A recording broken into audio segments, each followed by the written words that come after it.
এবং উস্কানি আছে।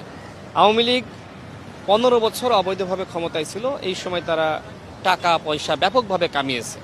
সুতরাং যে কোনো আন্দোলনে টাকা পয়সা খরচ করা তাদের জন্য কোনো ব্যাপার না।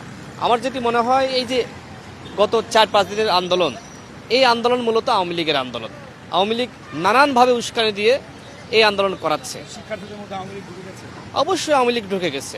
আওয়ামী লীগ তো কোনো ছোট দল না, আওয়ামী লীগ একটি বড় দল এবং তাদের নেতাকর্মীরা যেহেতু তারা এখন রাজপথে নামতে পারছে না এবং বিশেষ করে ছাত্রলীগকে নিষিদ্ধ করা হয়েছে, এখন সাধারণ মানুষ তাদের দাবি নিয়ে বা শিক্ষার্থীরা তাদের দাবি নিয়ে যে কোনো আন্দোলন করলেই তার ভিতরে ছাত্রলীগ আওয়ামী লীগ ঢুকে পড়ছে এবং ওই আন্দোলনকে বিফলে নেওয়া এবং একই সাথে ওই আন্দোলনকে ব্যবহার করে এক ধরনের অস্থিতিশীল পরিবেশ তৈরি করা, সেই চেষ্টা কিন্তু আওয়ামী লীগ করছে। আমরা মনে করছি যে যতগুলো আন্দোলন হচ্ছে, সেটি শিক্ষার্থীদের আন্দোলন বা সাধারণ মানুষের আন্দোলন বা চাকরিজীবীদের আন্দোলন, প্রত্যেকটা আন্দোলনেই আওয়ামী লীগ ঢুকে পড়ছে।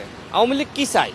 আওয়ামী লীগ এখন চায় দেশ অস্থিতিশীল হয়ে যাক এবং সেনা শাসন জারি হোক, এবং সেটি করার জন্য নানান দিক থেকে নানান চক্রান্ত করছে।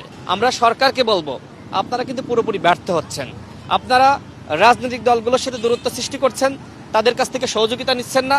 আপনারা মনে করছেন যে আপনারা যা কিছু করছেন সব সঠিক। আপনারা যা করছেন তা সঠিক না, আপনারা ভুল পথে আছেন। যেভাবে পরিস্থিতি নিয়ন্ত্রণ করা দরকার ছিল তারা পারছে না। আজকেও শুনছি যে শিক্ষার্থীরা ৫ জন নাকি ৭ জন নিহত হয়েছে। What is this? সরকার কি করছে? স্বরাষ্ট্র উপদেষ্টা কি করছে? আমরা মনে করি এই ঘটনার পরে তার মতন মানুষ স্বরাষ্ট্র উপদেষ্টা হিসেবে থাকতে পারে না। আমরা এই স্বরাষ্ট্র উপদেষ্টার পদত্যাগ চাই এবং যার মেরুদণ্ড আছে, যার অভিজ্ঞতা আছে, এরকম একজন ব্যক্তিকে স্বরাষ্ট্র উপদেষ্টা হিসেবে নিয়োগ দিতে হবে।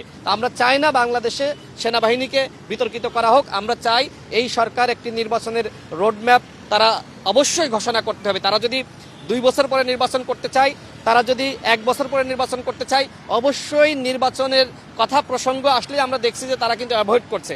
আমরা মনে করি অবশ্যই তাদের একটি রোডম্যাপ ঘোষণা করতে হবে এবং এই পরিস্থিতি অবশ্যই নিয়ন্ত্রণ করতে হবে।